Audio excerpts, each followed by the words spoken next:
A quick note before we start today's episode, Clay, Robert, and I will be attending the Berkshire Hathaway shareholder meeting on April 30th. If you don't know Clay and Robert, be sure to check out their show Millennial Investing on our network. This event is called the Woodstock of Capitalism, and it takes place in Omaha, the birthplace of Warren Buffett and Charlie Munger. And for those who aren't familiar, all you need to attend the meeting is to be an owner of a Berkshire B share, which today is around $350. Also, each shareholder is entitled to a maximum of 4 meeting credentials, so if you're not currently a shareholder, you may be able to attend through someone you know. We'll be sending details on this to our email subscribers soon in case you're interested in meeting up with us.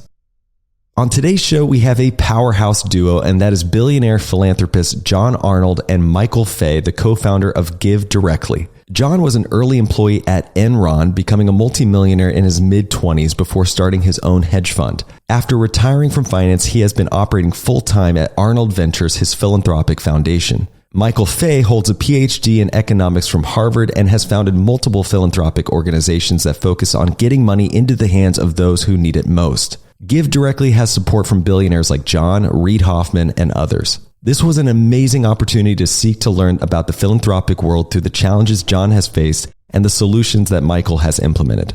In this episode, we discuss John's early career that led him to become the youngest billionaire in the US in 2007, his experience as an early employee at Enron, becoming the head of their natural gas trading desk, his journey in founding his own hedge fund, his relationship to money, and his experience in philanthropy to date, what led Michael to co-found GiveDirectly, how GiveDirectly operates, and why it's important to start your own philanthropy efforts today, that and a whole lot more.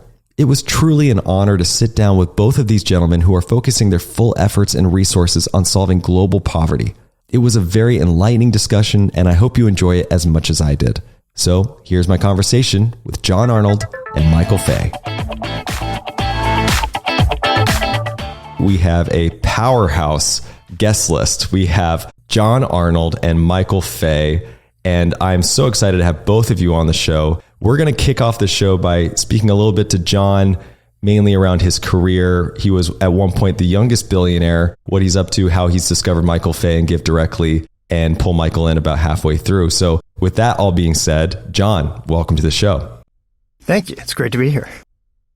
I am so glad to learn about you and meet you. This has been a really fun journey coming through from the GiveDirectly team. And from what I've gathered about you, learning what I have, you seem to have been a very enterprising young man. Your first company started when you were 14.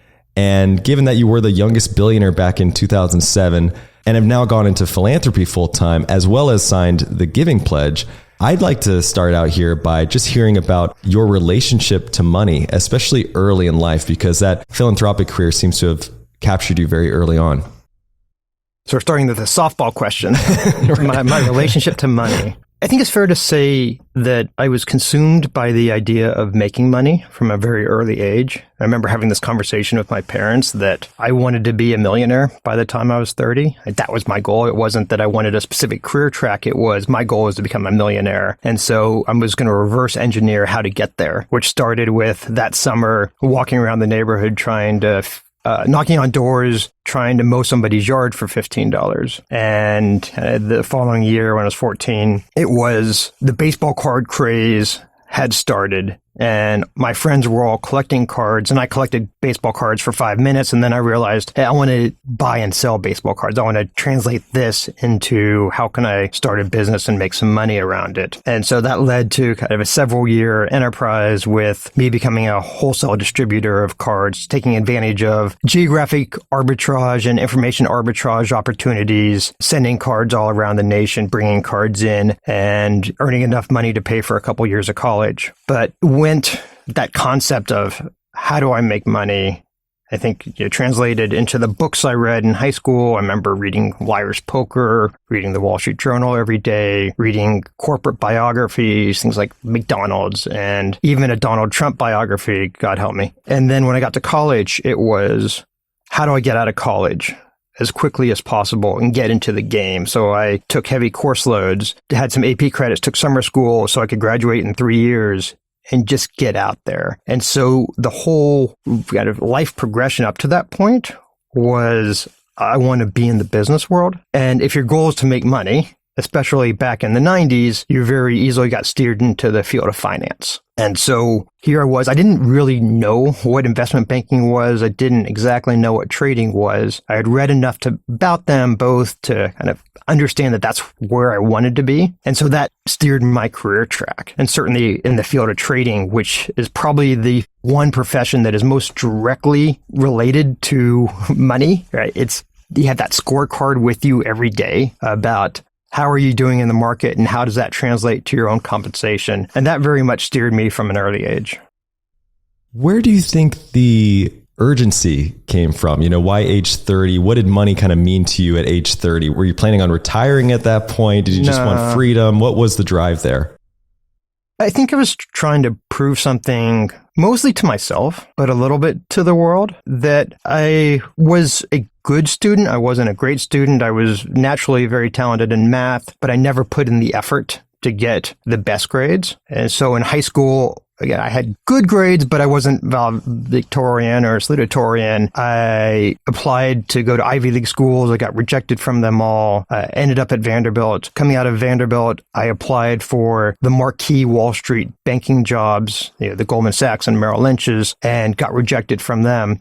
And so at that point, I had high confidence in myself, but I needed to prove it to myself. I needed to prove the success. And again, at that time in my life, the scorecard was money, for better or worse, but it drove me into this career, which ended up being perfect, both from my skill set as well as what I ended up being really passionate about, especially at that time in my life in my 20s and into the 30s, was really enjoying the markets and that game and that fight every day. I loved and I was good at it. So I happened into that job that was perfect for my skill set. Yeah, let's talk about that job, because it does seem like, you really just found your sport or something at that stage, right? You just kind of gravitated from what I've read. So out of college, the first job you land is with a burgeoning company called Enron. Enron, yeah. And that'll perk a lot of people up, I think, when they hear the word. Just obviously, it's kind of a tarnished name at this point. Obviously, that name bears a lot of weight. There's right? a lot, yeah. There's a lot there, a lot. Which we could get into a little bit. But what I'm mostly interested in is, while you may not have set out initially to be a natural gas trader, you most certainly had a knack for it. So what was your experience like, and what do you think kind of led you to ultimately being at this trading desk at Enron? So coming out of college, the best job I got was at Enron. And at the time, it had a very active energy trading desk. It was kind of the largest energy trader and had a bit of an investment bank for the energy industry. Had developed this merchant firm around the energy business. And that was close enough to being in finance for me. And so I figured I'd take that job, work 2 or 3 years, go back to business school and kind of figure out what I wanted to do with my life. And I happened to be put on the trading desk from day one, which was a bit unusual, but I found my home there immediately. And as a company, it was a great place to be in the 90s. It was creating and inventing these business lines. And it was taking lots of risks. It was doing things other companies were not. It was named the most innovative company by, I think, Forbes magazine or Fortune for a number of years running. And it was a fantastic place to be as a young, ambitious employee, because you got responsibility much earlier than I would have gotten had I gone to one of the marquee investment banks. They were growing so quickly that they would often take somebody, kind of middle management, promote them and to go start a new line of business, and everybody below them would take one step up. And so I was able to escalate my career much quicker there than I would have anyplace else. I think the firm obviously had its strengths, it had its weaknesses, it had a hubris around it that I think led to the downfall. I got there in 1995. It declared bankruptcy in December of 2001. And so for 6.5 years, and I saw so much. I kind of joke that I earned my MBA there. I never went back to get my official MBA, but I saw so much on the way up with the innovation. But then I learned even more on the way down, understanding what the company did poorly, what it did wrongly, and the ramifications that it had, not only to investors, but more importantly,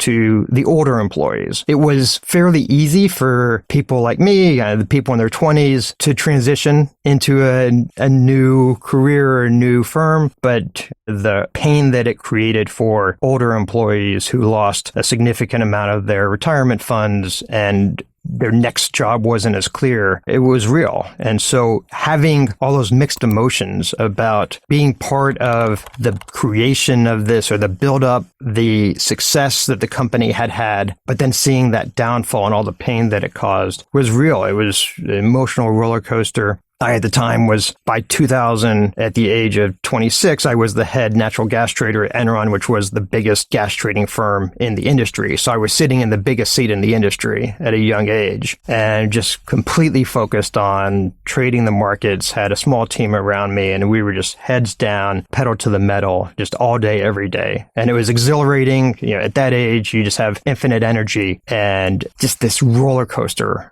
of emotions around the whole thing. At that age, did you feel the pressure that you had being in that position? Were things moving so fast that you were just sort of like moving with it and didn't have time to think? Or were you feeling that pressure and stress along the way and that responsibility being in that role? Both. I think it was, you're just trying to keep your head above water. We were trying to do so much. The industry was so busy. The volumes that were being traded in the industry were so high.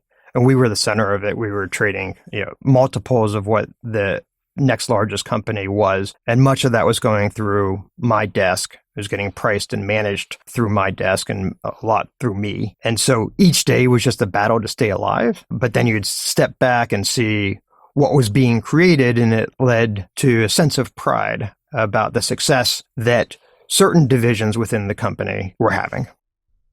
Now, you often hear that bankruptcy happens slowly, then suddenly, right? And I imagine 2001 could have been a very confusing time, as you kind of highlighted, seeing this peak and then this ultimate crash and the pain that went along with it. But in a strange way, you also had just made this $8 million bonus. So you just brought in nearly, $750 million for the company. And this is seemingly right before the collapse. So I'm just kind of curious, was there writing on the wall? Were you seeing the cracking, around you, or were you pretty blindsided to the whole thing on, the day that things really turned around for it? It was mostly blindsided.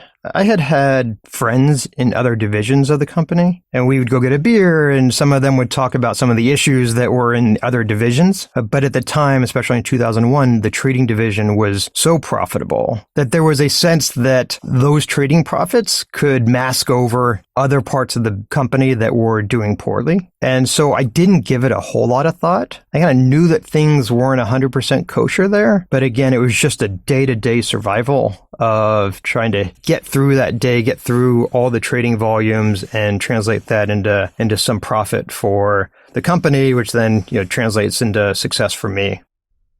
And you mentioned innovation and how innovative the company was. As I understand it, you were using a system called Enron Online, which allowed you to trade these derivatives. What did that software allow you guys to do? Just talk us through about that experience and what that innovation, having that in your arsenal, meant for you in that particular position. Sure. So at the time, the main trading venue was a open outcry system on Mercantile Exchange, the NYMEX, and it was incredibly inefficient. Just the number of phone calls and people you would have to go through in order to get a transaction completed. And this was about the time, 99, 2000, Web 1.0, when things started moving online and auction markets started moving online. All types of markets started moving. And some of the executives at Enron had the idea of, let's put our markets out online. Let's make it easy for customers to transact. Let's give full price transparency. So we're not quoting one customer one thing and another customer another thing. We have to have very tight bid offers, and they're going to be fully transparent to the market. And if anybody wants to transact with Enron, they can do it with one click. They get an instant confirmation and their transaction's done. And that was a far superior system than what existed at the time. And so when it was introduced, it very quickly became industry standard. And so the volumes that we were getting starting in 2000 and continuing on through 2001 through that system of all products, but especially the ones that I was responsible for managing, were just incredible. and trying to manage the risk that was coming into the company, price and manage warehouse that risk was a very substantial enterprise that we were doing. And it provided a lot of liquidity for Enron to take its speculative positions. It provided a lot of information as we saw what everybody in the market was doing. And we theoretically made some bid offer income. But the downside was a market maker that's constantly out there. You can end up with positions that you didn't put on by design and that would go against you. So there was that struggle of how do you manage these positions? How do you manage a bid offer given that you may or may not want these positions that are coming through on your markets? Now, from learning on that system, I'm kind of curious as we kind of go from the Enron collapse into your next venture, which was Centaurus, your own firm. Walk us through what led you down the path of starting your own firm and what maybe learnings you took from either that software or any kind of other systematic trading you took along with you. So I was very happy to get away from Enron Online, right, and getting to have that time back and that stress removed. But when Enron went bankrupt and I was contractually obligated to stay there to and through bankruptcy, so I didn't leave until February of 2002. And the question I had was, well, what next? And I had a number of opportunities. I wanted to run my own thing. I wanted to either run my own company or run a division within a company. And at the time, I was running a trading desk, but I wanted to take that next step up and run a division. And so I talked to some of the New York banks about that. I talked to some of the energy companies about going there. And I started talking to some of the hedge funds. And it was clear that the highest compensation for me was going to be through the hedge fund structure. Just the economics of that, especially at that time, it was far superior to be in the hedge fund structure. And then the next question was I going to start my own or was I going to go work for a larger fund? And the business that I was running at Enron that I continued on at Centaurus didn't have much synergy with what other hedge funds were doing. It was a pretty unique strategy. We were trading this niche market of U.S. natural gas. We were trading the commodity. We weren't trading equities or bonds around the energy space. And so there wasn't synergy of me going to another hedge fund besides the fact that they had day one capital that they could allocate to me. And during this time, I had a number of people approach me and start offering me day one capital if I wanted to start my own company. And when I got confidence that I could get that became an easy decision of let's go down that route. I'll start my own company. And in August of 2002, it was the first day of Centaurus Energy. Amazing. So you achieved your goal. You were a millionaire well before age 30. What was that day like, realizing that goal that you had kind of been after for so long? What did you feel and what was kind of anything you learned from that? Yeah, there's a psychology of money that I've been a part of, and I've been a part of it directly, and I've seen this affect others, which is you have this goal, and as soon as you get to that level of success, your goalposts change. They move. And so it was, okay, it's not 1 million, it's 10 million. And then when you get there, it's something else. And I was definitely on that treadmill for a long time as I was having success. What I defined as, okay, I have enough. I've met my objectives. I've proven it to myself, kept changing. Until it got to a point where at some point I said, I'm not enjoying this anymore. I'm not happy on this treadmill and I need to step off. And looking back, that was scary. It was risky for me. I didn't know whenever I stepped off if I would find happiness and satisfaction doing something else. My career at that point, when I finally closed Centaurus in 2012, it was 17 years in energy trading. Is the only thing I had done. And so the question was, again, could I find that satisfaction? Could I find success doing something else? And could I define my life with something other than money? And that was the question that I was gonna face stepping out. That kind of reminds me of, another hedge fund manager we brought on the show, Jason Karp. He told us that he had a mentor at one point who told him that he had been to the top of the mountain and there was nothing to see. So when you talk about being on this treadmill, I think that really kind of accurately describes how you were feeling. But I'm kind of curious, stepping off of that huge business, stepping away from that, was there a lack of identity, that you were seeking for shortly thereafter? What was the, aftermath of that stepping away? How did that look for you?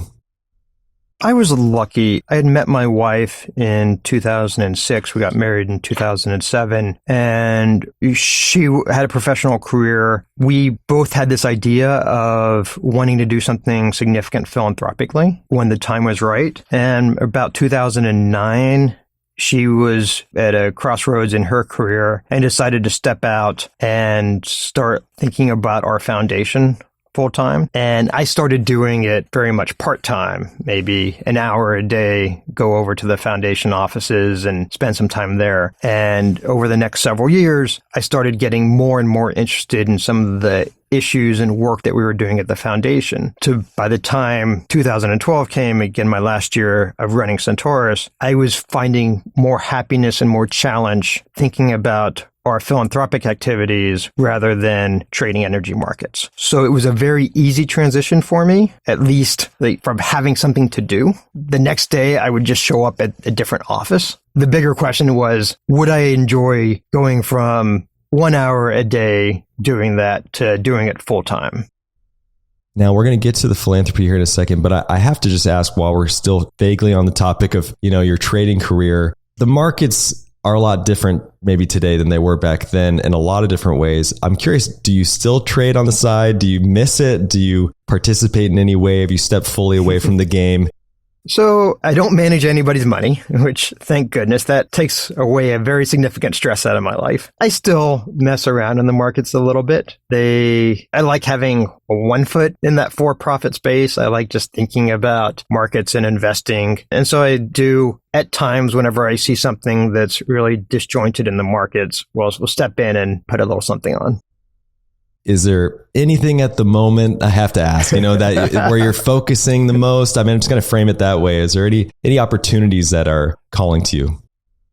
Yeah, the oil market, I think, is in a structural bull market, and the boom bust cycle associated with commodities continues. We had 7 years of very low oil prices where the industry just got decimated. And the capex that was put into the industry fell precipitously. And there was a belief, I think, that oil demand peak was nearer than what it was. And the markets, the equity markets, were not valuing growth anymore. They were sending a signal to producers not to invest in new supplies because the energy transition was going to make oil have a terminal value of zero at some point. And companies responded to their financial duress. They responded to equity valuations and what Wall Street was desiring from them. And they severely cut back their exploration budgets. And we're at a point now where oil demand is still going up. And so that spare supply and that supply demand just kept getting tighter. And I think the COVID of 2020, when you had the demand shock, hid the tightening of the market and caused even more financial duress, such that whenever things emerged, it became a more blatant supply-demand discrepancy, as well as a lack of capital to figure out how to get yourself out of this. And I think even still, the markets aren't valuing growth. They want the oil today, but they don't want oil 5 or 10 years from now. And you can see that from the forward curve. And I think this is going to be a challenge for the markets and for the oil markets during the 2020s. It's very unclear how they balance other than very high prices that cause demand destruction. Thank you for that. That's amazing. I'd like to talk about the Arnold Foundation. And one of our other recent guests was Tony Robbins. And he said something that really stood out to me, which was that money does nothing for you. It only enhances the person that you already are, meaning that if you're a giving person, you will give more. If you're a materialistic person, you'll spend more, etc. It stood out to me that your philanthropic efforts began really early in your career and have only expanded from there. Did you always have the drive for philanthropy? You seem to have been involved from an early start. I think it's natural for people, whenever you have enough resources to meet the demands of yourself and your family, to look broader and start thinking about your community. And people define their communities different ways. It could be extended family. It could be a geographic community. It could be any number of things. But I felt that. And I felt that I wanted to be productive to society. And the professional occupation I chose of financial trading, you can tell a story about why it's a needed function, but it's pretty hard to draw the direct correlation or direct tie between trading and making society better. And so I used, even from in early days at Enron, when I started making some really good bonus checks, I started giving money back to the community, mostly in education. And so I agree with you, I agree with Tony Robbins, that the money allowed me to be much more philanthropic. It exaggerates all traits, both good and bad. Right? And I think that can be, it exaggerates the bad traits as well, and you have to be very careful about that. But it allows somebody who's naturally wants to give back to have that opportunity and to do things that most people can't. And so I've had that great luck and blessing in my life of being able to do that in the manner that we are. How steep was the learning curve, entering into philanthropy? I'm curious, given the skill set you were bringing to the table, were you able to leverage any of that and apply any of the either strategies or lessons from the trading career and apply them to your philanthropic work? So the work that we do at Arnold Ventures is domestic public policy. We work in areas like education, criminal justice reform, public pensions, healthcare policy, evidence-based policy. So all of that was completely foreign to me when we hopped in. I had been in education reform circles for over a decade when Laura and I kind of really started to ramp up our foundation. So had theories of that, had learnings from that space that then to some extent were applicable to these other spaces, just about how these large public systems work, what the incentives and rules are, how actors respond to incentives and rules, how change happens, the role of legislation in driving change, the role of public opinion in driving change. And so it wasn't starting from scratch, but it was very much new work. And there was a very steep learning curve associated with that as we were trying to figure out, as outsiders to these systems, how could we be productive? How could we as a third-party foundation in these very complex systems with a lot of actors and special interests, with government intervention in these systems, how could we be productive? And so we tried a lot. We did some things right. We did a lot of things wrong. And now, kind of 14 years into this, I think we've had a lot of learnings. We've been able to create a brand and a reputation that's attracted some real experts, top experts in the field. So it's much easier now that we don't have to go into these systems and these fields and try to figure it out ourselves. We can hire great people who have the knowledge, but we're trying to do things a little bit differently than what others do. I think there's only a few foundations that are really focused on public policy as the lever for structural and sustainable change. And within that, we're probably the largest that's focused exclusively on policy. We're going to talk about some of those organizations, especially GiveDirectly here in a moment, but I'm kind of curious, and maybe this ties into how you found GiveDirectly, but what have been some of the biggest challenges you've experienced so far in the philanthropic career? What hurdles have been, the most to surmount, so to speak?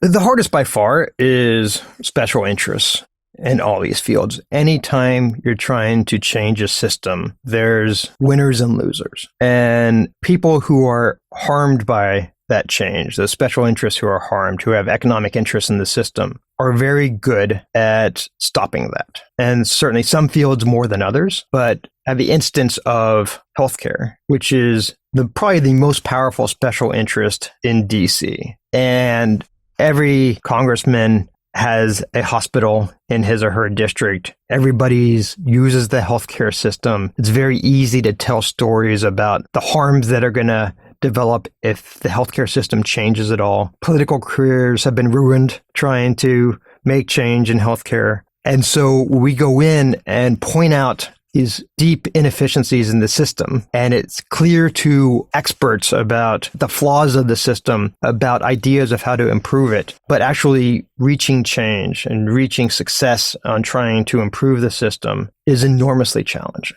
And I think one of our advantages is we're young, we're patient, we don't have economic interests in any of the things that we're working on. And we can be a safe space for policymakers because of that. We can be objective and we can be trusting and we can provide that information. But trying to actually get policy change, trying to get legislative change is challenging. And it's been the biggest struggle. The upside is whenever you do create change, whenever you do get that law passed, it's hard to get that changed again. So that's the structural and sustainable aspect of the work that's really drives us day to day, but it requires a level of patience that I think few have.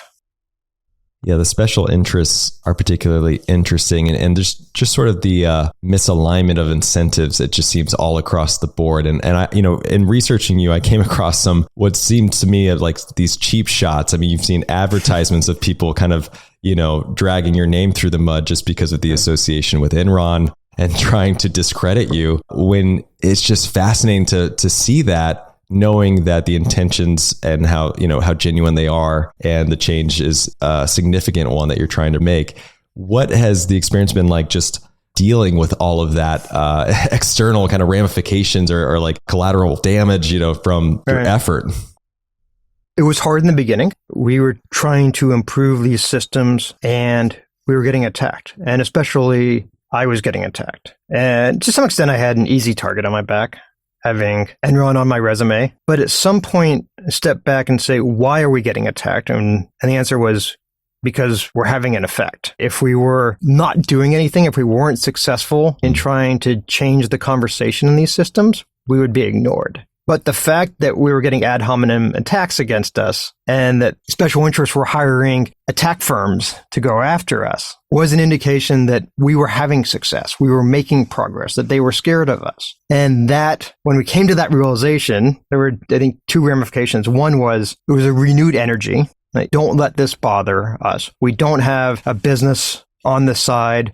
We don't have a day business that we have to protect, that we are able to put our reputations on the line and take that criticism like very few people in our situation are. So let's use that to our advantage and take on issues that have scared others off because they don't want that backlash. The second thing was we realized we need to tell our story better. I came from energy trading. Laura came from M&A legal background. In both professions, it was stay out of the press. You don't want to be in the news. And we took that philosophy into our work in the beginning was we're just going to put our heads down, do the work, not talk to the press. We don't really have successes early on. So let's not tell the story of what we're going to do. Let's just do. And the problem with that was if we weren't telling the story of what our motivations were, why we were interested in the work, what the ideas that we were promoting were, and what the ramifications of those ideas were going to be, somebody else was going to be telling that story for us, and it wasn't going to be favorable to us. So we realized that we needed to get out more. We needed to tell the story. Who are Laura and I as people? What are our interests in this work? What are the ideas that we're promoting? And why are we doing it? And since we started doing that, it's changed dramatically. All right. So I imagine along your journey, you've dealt with a number of different organizations, seen some work, some not work. You've obviously found something that intrigued you with GiveDirectly. And we have Michael Faye, co-founder of GiveDirectly, here on the show. Michael, welcome. Thanks for having me, Trey. You've been patiently waiting in the wings here. I really appreciate it. You are a particularly impressive person yourself. So I have to highlight that. I mean, unbelievable resume, and you've had a significant impact on the philanthropic world through multiple organizations. I'd like to kind of explore this thesis that seems to underlie all of them, which is that the best way to combat global poverty is to simply put money into the hands of those who need it most. So where did you first originate this idea, and how did you kind of prove this out? Yeah, so I did a PhD in economics a while ago, and it wound up being a pretty interesting time for the field because we started to A/B test what worked and what didn't work. So we applied some of the same rigorous techniques that you might use to test a drug to poverty programming. And what we learned, and to synthesize the literature, was that a lot of what we had hoped worked and that we had been doing in the field did not work as well as we would have liked. And simply giving someone money to make them less poor worked remarkably well. We went around and said, well, this seems great. why don't we give out some of our money this way? And as it turned out at the time, nobody was really letting you do that. People were running small programs here and there, but if you wanted to give money and simply have it get to someone else in extreme poverty, that was impossible. And little by little, we built GiveDirectly to do exactly that. And we're under no illusion that cash is the only thing that should be done. But we do believe that recipients themselves should have some say in how the capital in the sector gets allocated. Like ultimately it is to benefit them. Why not give them some choice in that decision? Fascinating. So I'd love to kind of explore GiveDirectly as it stands today. It seems like the majority of the philanthropic work is benefiting Kenya, but you've also have programs even here in the US in Atlanta, Georgia. Walk us through the decision on starting in both Kenya and also Atlanta. Yeah, it's a great question. So Kenya, we've got to go back more than a decade. And there was a dramatic change in financial systems in about 2007 and 2008, which started in Kenya. And that was the introduction of mobile money and specifically M-Pesa. So we went from a world where most people in the emerging markets had no access to the financial system, no access to the digital financial system. So no bank accounts, really no way to get them money outside of physically handing someone money, which is hard. And we literally saw tea companies would drop boxes of dollar bills denominated in packs to pay folks. So M-Pesa comes out and all of a sudden, any person that has a feature phone can get paid. I could literally sit in my living room in New York and pay someone in a refugee settlement in Uganda. And that very quickly changed what was possible philanthropically as well. So for the first time, I can get money to these folks. And that's why we started in Kenya. Because mobile money started in Kenya. Since then, it's expanded. We're working in places as diverse now as Yemen, Liberia, and Atlanta. And it definitely just piqued my interest about Atlanta. What was the thesis going into that region in particular? Yeah, so a lot of the cash programming we do is sort of a lump sum grant that lets people take investments they may not have made otherwise. There's been this other idea out there for a long time, from Martin Luther King to many others, to give people a basic income. And the concept of a basic income is everybody deserves a minimum standard of living, which we can achieve by giving people a minimum standard of income. So in the US, that winds up being about $1,000 a month. In most of Africa, that'll be about $1 a day. So why not do that? And why not do that with some of the most vulnerable people, which is how we got started with this guaranteed income program in Atlanta. And what are the limitations of that in your mind? For example, you had Andrew Yang recently campaigning about a universal basic income. And at what point is there a limitation to that idea? Meaning, we're spending around $1 trillion in welfare programs in the US that theoretically that could work out to be 25 grand a year to people who like in the 40 million people in the US here who are considered poor. I'm just kind of curious, does that broaden out that just theory in your mind? And economically, given your PhD and your work, are you a proponent of the UBI mentality? Yeah, so cash will not solve everything, right? There are problems of coordination and public goods. So cash is not going to discover a COVID vaccine. It's not going to build roads. It's not going to establish other public systems. And we should be clear about that. At the same time, there is a lot of waste in the system and a deep degree of paternalism, right? Even in the US, there was a discussion a few years back about instead of giving people food stamps, actually sending them boxes of food. So you pick the powdered milk, you pick what goes in that box of food. Now that is tremendously wasteful. Not only because you have to send shipments of food to people, but because I have no idea what kind of powdered milk you want, or even if you want powdered milk. So we should at least start by asking the question, why not cash? For so long, we haven't trusted recipients, and we've forced organizations like GiveDirectly or donors to justify, why would you give cash? And I think that's the wrong question. I think we should ask, why would you not give cash?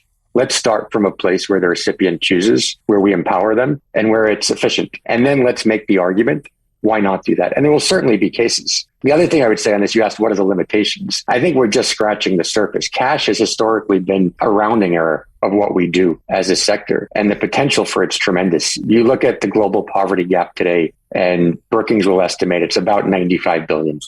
That's the amount that it would take to get every person in the world above the poverty line. That's 0.1% of annual global GDP. That's not a lot of money. That means that for 0.1% of our global income, we could potentially end poverty today. So there's a whole lot more 0.1% to solve other problems. But why not take a crack? Why not take a chance at ending poverty in the next decade or two?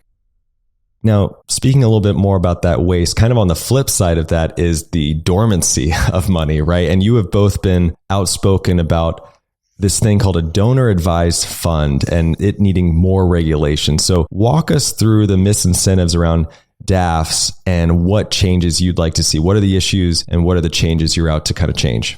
I've met a lot of very philanthropically inclined people over the past 10, 15 years. Many of those people are not actually giving money on an annual basis that's aligned with what their intent is. So there's this big gap between philanthropic intent and philanthropic action. And the question is why? And I think it's become easy to push off the decision about how to choose which organization you're going to support until tomorrow. There's no forcing mechanism with donor advised funds that forces you to make a decision today. And because it's hard, people don't want to make a mistake with their giving. They put it off, some people. And so there's a reason why we see most of the philanthropic giving that happens in a year that comes out of your checkbook happens in December. You have this forcing mechanism that you have to give it away by December 31st in order to get the tax credit for that given year. And if you give money to a private foundation, there's requirements that you have to distribute 5% a year. Right? So again, there's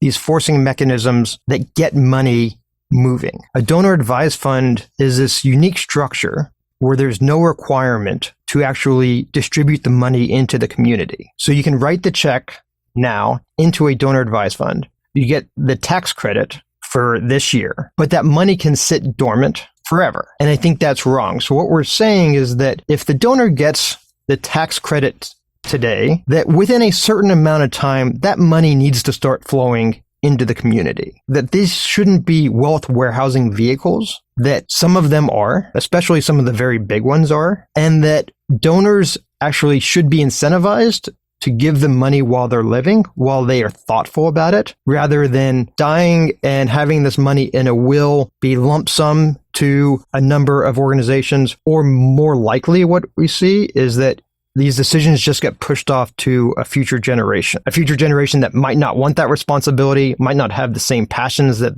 the original donor had and set the tone and mission statement for the donor advised fund. And so there's this enormous amount of resources that's, again, received a subsidy from the government that's meant for the community, but isn't getting to the community. So what we've proposed, a coalition of a number of policymakers and donors and academics, including Michael, have suggested is that there should be a requirement that the money gets to the community within a certain time frame. And lawmakers in DC have heard this, and it's really struck a chord with them. And there's been bipartisan legislation introduced both in the House and the Senate along these lines. No, it makes sense. And there also appears to be an interest of those brokers, managers who are collecting fees on the assets under management as part of these funds that I imagine are kind of the coalition you're up against, right? Who are trying to protect almost the fees, that they're obviously disincentivized to give that money away. So that seems like a structural change that's needed as well. Exactly. So they get fees based upon assets under management. So it creates this misalignment that they are naturally inclined to want that money to stay in investment funds and not get distributed to the community. Exact opposite from what these funds were intended to do. And shifting gears a little bit while we have you, John, what kind of drove you to partner up with GiveDirectly? What did you see in them that you liked? So I saw some of the same things that Michael had seen with the fault of programs that weren't meeting the intended targets and goals. And as Michael was talking about, that the research that started happening in evaluation of programs through randomized controlled trials and A/B testing, you could start seeing what effect do these programs that have high intentions and are really well-meaning, what are they actually doing? And I think especially in the international space, there was a lot of disappointment that the programs as crafted by Americans and by NGOs were not having the desired effect. And although we are a domestic public policy foundation, I was very interested in these debates that were happening among development economists about why aren't they working and what's a better way for resources to go for good overseas. And that led me to find GiveDirectly as the gold standard of any program should have positive impacts that exceed what you can do just by giving cash. to an individual. That should be the base. And you should have to prove that the idea of this program is better than just giving the individual cash. Yeah. So Michael, obviously it's not that passive, right? Where you're just handing out cash and walking away. You guys are tracking the effectiveness of these dollars. Walk us through how GiveDirectly works exactly, how it tracks the effectiveness and the efficiency of the donations. Yeah, for sure. One thing to pick up on what John said, as well as I think cash does push structural change of a sector that has largely anchored to programs. And I think it does it two ways. One is that it forces us to think about what the recipient wants. Right. The unique thing about nonprofits versus the for-profit is the person that pays is not the person that benefits. And that's unusual, right? If you don't like the phone you bought, don't buy the same phone next year. And the market has a mechanism to fix that. The mechanism doesn't really work in the nonprofit sector that way, right? Because the person that pays is different. And the second thing is when you tell people you're giving cash, and we'll talk about the systems for doing it, everybody has 1,000 questions. How do you know it gets there? Who do you give it to? Do they waste it? How do you know it works? Is there fraud? Like, what exactly does it cost? And our answer is these are exactly the right questions, but we need to be asking them for everything. So if cash is the mechanism by which we push the sector and other organizations to ask and prove those questions, that's a gift in itself beyond the direct impact of doing cash. Now, on the operational bit, it seems like the easiest thing in the world. You just hand someone cash and you leave. What could be easier? But it actually turns out to be relatively complicated, right? So if you think about the structure of any intervention, the first part is figuring out whom to give to. So in our case, we look for those in extreme poverty. How do you find people in extreme poverty? And how do you do it at scale? What if I want to find 1 million people in a month to pay? Because a generous donor gives. And that's complicated, right? That's step one. We've done everything from door-to-door surveys. How big is your house? What assets do you have? To literally using machine learning algorithms on people's phone data to identify who the poorest people in a country are. And that sort of program is amazing because it scales rapidly and kind of infinitely within a country. So that's finding who the people are. Then you need to plug them into a program. How do you actually persuade them to sign up? How do you teach them about the program? And so on. If I showed up at your house and said, Trey, I've got $30,000 for you. You just need to sign here and give me your phone number. You probably would ask me to leave, right? And it's not just you, but a lot of recipients have that skepticism. People say no all the time. How do you convince them and persuade them that this is real and different? Third bit is you have to pay them. How do you pay someone in remote Liberia, which is a country that does not even print its own currency? It literally imports physical bills, of which there's often a shortage. How do you make sure there's enough money in rural Liberia where there's no reception? So it's everything from even bringing in kind of remote cell phone towers to provide the connectivity to working with the telcos to do it. And then, of course, how do you monitor and evaluate this, right? And the gold standard are these randomized trials, which we do in partnership with academics. But we also literally interview every recipient and publish this on the website without editing, live.givedirectly.org. And you can see the stories. So anyway, that's the short answer to some of the complexity of simply giving people cash. Well, I'm glad you brought up the challenges to actually getting the dollars into hands, and especially in rural, impoverished nations, but where internet can be a challenge. Because one thought I've had, I'm sure it's something that's come to mind for you both, is this new world of cryptocurrency, for example, and having a blockchain and traceability to some extent, of how to go bypass an intermediary and get someone money. I know Jack Dorsey, for example, is doing a lot of initiatives in Africa for this exact kind of reason, propagating Bitcoin in countries such as, Kenya, especially. So is that anywhere in the near future? Do you see a benefit of the blockchain technology entering the philanthropic world in a beneficial way? I think it's early days, but I think the crypto community has been quite generous. I think direct giving and the crypto community, I think, share a lot of common philosophy. One is decentralization, empower the individual over the institution, which is kind of at the heart of what we do. And two is traceability. I want to know where my funds go. I think a lot of the skepticism around NGOs or taxes is what happened to my money. So the fact that I can tell you your money went to this person in Malawi at 2:23 p.m. Here's the proof that your money went there, and 92 cents of the dollar is in this person's hands now. Is pretty powerful. Now, of course, there are places, Zimbabwe, other places with really volatile currency markets, hyperinflation, for which crypto is the most stable asset. And we are starting to experiment with some of those projects as well, where you actually deliver crypto on the recipient end. Fascinating. Now, another kind of curveball question, but given your background, I'm just curious, especially with the printing of money, so to speak, because one benefit you hear the Bitcoin community say is, by giving someone Bitcoin, it's not going to inflate away, right? That's much like the US dollar. But this UBI philosophy is a bit different. Obviously, we could reallocate some of the budget towards things like extinguishing poverty, but I'm kind of curious what your thoughts are about just the creation of dollars and how much more runway we have to do that, to solve things like global poverty. So I think I'll put my economist hat on for a second. When you drop money on a place, one of two things can happen, right? Prices can go up, or you could see a change in the real economy. And that is a purely empirical question. There are undoubtedly places where prices will go up, right? Places that are shut off from the global economy and so forth. There are places that we've seen where the real economy changes. So the largest experiment we've run to date on this actually dropped. There's about 15 to 20% of GDP on a region. So pretty meaningful chunk of cash, if you think about that in the context of a large economy. And prices moved, I think it was about 0.2%. And output moved significantly. So much so that you actually saw the benefits of cash to those that did not receive it to be about the same as those that did. And that was through a spillover mechanism, right? So I give you cash, you need to spend it. You now go get a haircut that you might not have gotten. That barber now has more work and has more income as well. And you did see the expansion of the economy. So where we have worked and where we have tested this rigorously, the impact on price has been small. But of course, there are situations where that would not be the case, and we will continue to test for them.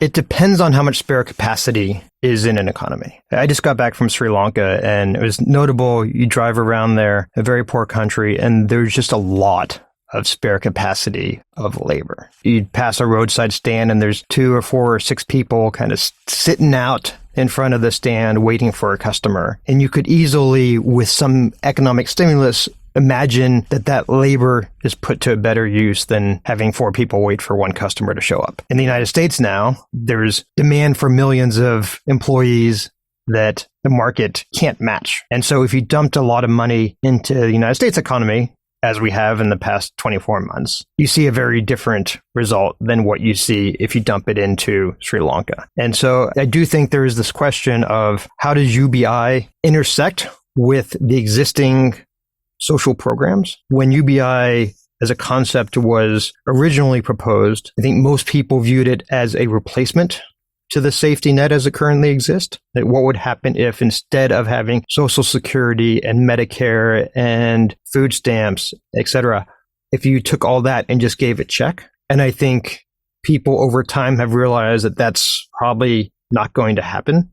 It's hard to see Medicare being replaced. We talked earlier just about what happens when you try to deal with the edges of the healthcare system. If you were to completely get rid of the healthcare safety net through Medicare and Medicaid, I just don't think that's realistic. So now it's being discussed as a supplement to the existing safety net. And the ramifications for inflation in the United States on that type of program, I think would be real and have to be thought through before it's considered at the economy-wide scale. So one other question I had just around, like, let's say Kenya in particular, there's well-known government corruption there and crime. Is giving individuals cash directly a better way to kind of circumvent the corruption and crime? Or do you see challenges on that side as well, just giving directly with cash? Yeah.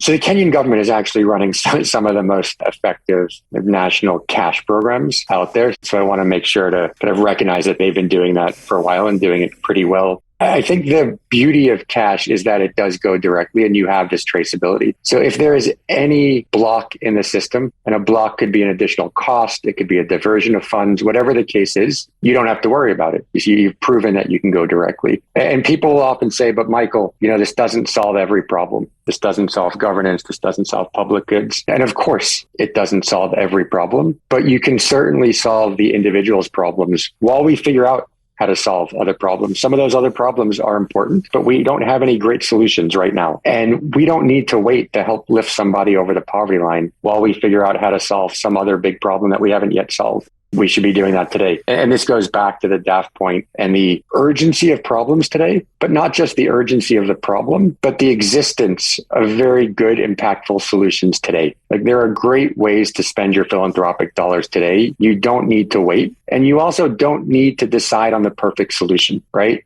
If we all sit deciding on what is the absolute best thing to do, we will never give money because we will study the problem for decades. Let's find something that is above the bar, and there's plenty of that, and start doing it today. Progress, not perfection. I appreciate that. 2 questions to kind of round us out here. What is next for GiveDirectly? And also, what does success look like either in Kenya or Georgia? Are there metrics that some KPIs that you were targeting to say, okay, we did our work here? Not that it's ever done, but is there something short term?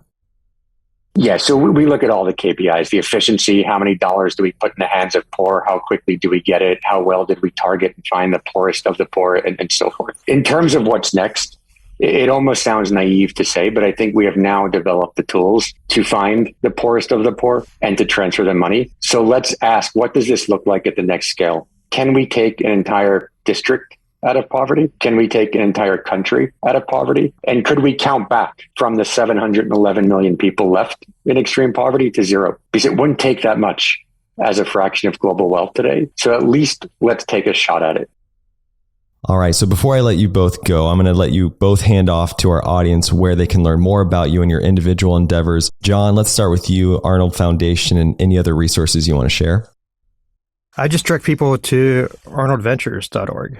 Shows who we are, it shows the work that we're involved in and what we're trying to do. I tweet occasionally at John Arnold Foundation, and I think I found Twitter to be a useful outlet for my random thoughts on the world. I love it. Michael. Yeah, we're at GiveDirectly.org. And if you go to GiveDirectly.org /WSB, we'll actually match the first $1,000 donation. It's worth it. Try taking one person over the poverty line. It's about $1 a day. And it's probably one of the most rewarding uses of $1 a day I think you could spend. Well, gentlemen, I really appreciate you taking the time out of your day. You're both incredibly impressive, well accomplished, and it's just an honor to sit here with you both and learn from you and root and cheer and participate alongside. So I really appreciate it. I'd love to catch up and see how we progress from here. So thank you again for coming on the show. It's been fun. Thanks. Thanks, Trey. All right, everybody, that's all we had for you this week. If you're loving the show, don't forget to follow us on your favorite podcast app.